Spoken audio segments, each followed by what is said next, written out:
प्रदेश में चुनाव का शंखनाद हो गया है। बीजेपी से बड़े नेता प्रदेश में आकर सरकार की उपलब्धियों का बखान करने में लगे हैं। ऐसे में बीजेपी की प्रखर प्रवक्ता मीनाक्षी लेखी ने शिमला में पत्रकार वार्ता कर कहा कि केंद्र की मोदी सरकार ने पिछले 8 वर्षों में कई महत्वपूर्ण योजनाएं चलाई हैं, जो महिलाओं को सशक्त करने के लिए महत्वपूर्ण भूमिका निभा रही है। उन्होंने कहा कि जो सुविधाएं प्रदेश के लोगों को मिल रही है, वो राजधानी दिल्ली में नहीं मिल रही। उन्होंने कहा कि आप सरकार आयुष्मान भारत योजना को लागू नहीं कर पा रही। वहीं विधानसभा चुनावों में महिलाओं को टिकट देने के जवाब में मीनाक्षी ने कहा कि भाजपा महिलाओं का पूरा मान सम्मान करती है।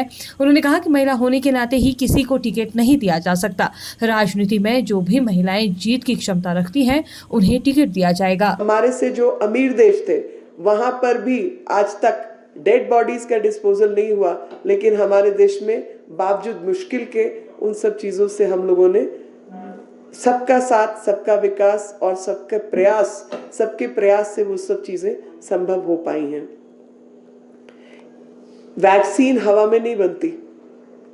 3,500 करोड़ रुपया 2 बड़ी प्राइवेट कंपनियों को दिया गया, जो वैक्सीन निर्माण में काबिलियत रखती हैं, और उनको कहा गया कि ये पैसा हम आपसे एडजस्ट करेंगे, वैक्सीन जब खरीदेंगे तो इसी पैसे को हम एडजस्ट करेंगे, लेकिन ये कैप्टिव परचेज होगी, कैप्टिव मैन्युफैक्चरिंग होगी, कि सिर्फ भारत सरकार का जब तक ये कार्यक्रम पूरा नहीं होगा, हर भारतीय को वैक्सीन नहीं लग जाती, तब तक आप बाहर नहीं बेचेंगे, वो हमारा ही प्रोडक्शन होगा।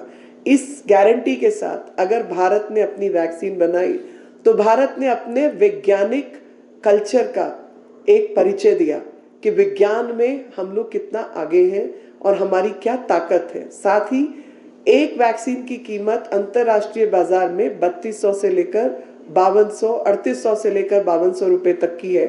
वो तब है जब भारत अपनी वैक्सीन बना रहा है।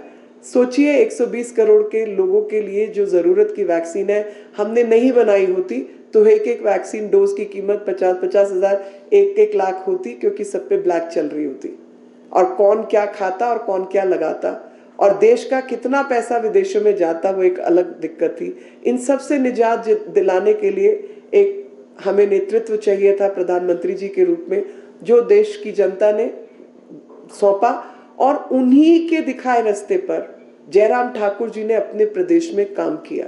मैं बार बार ये बात दोहरा इसलिए रही हूँ कि जब केंद्र में सरकार भाजपा की है और राज्य में सरकार भाजपा की है, तो कश्मकश कम, झगड़े कम, और उनका लाभ जनता को अधिक से अधिक प्राप्त हो पाया है। मैं दिल्ली से आती हूँ, दिल्ली की स्थिति बहुत अच्छी तरह जानती हूँ। मैं दिल्ली में पली हूँ और वहीं बड़ी हुई हूँ, और जब मैं दिल्ली को और हिमाचल को कंपेयर करती हूँ, तो मैं बता नहीं सकती कि मुझे कई जगहों पर बहुत अपने प्रदेश को लेकर दुख होता है। कोई महिला है इसलिए उसको टिकट मिल जाए, ये संभव नहीं होना चाहिए, और मैं महिला होकर ये बात कह रही हूँ। Gender cannot be a criteria, gender can be a gender में मैंने पहले क्या कहा कि महिलाओं को मान सम्मान और अपॉर्चुनिटीज चाहिए, ताकि वो अपने आप को प्रूव कर सके। हमारी पार्टी इकलौती पार्टी है जहां पे महिला नेतृत्व को डेवलप करने के लिए पूरी पार्टी के अंदर हर स्तर पर 33% रिजर्वेशन है, और वो 33% रिजर्वेशन है कि मंडल से लेकर राष्ट्रीय टीम तक के अंदर 33% पदाधिकारी महिलाएं हैं। आप बताइए देश में कौन सी पार्टी में है?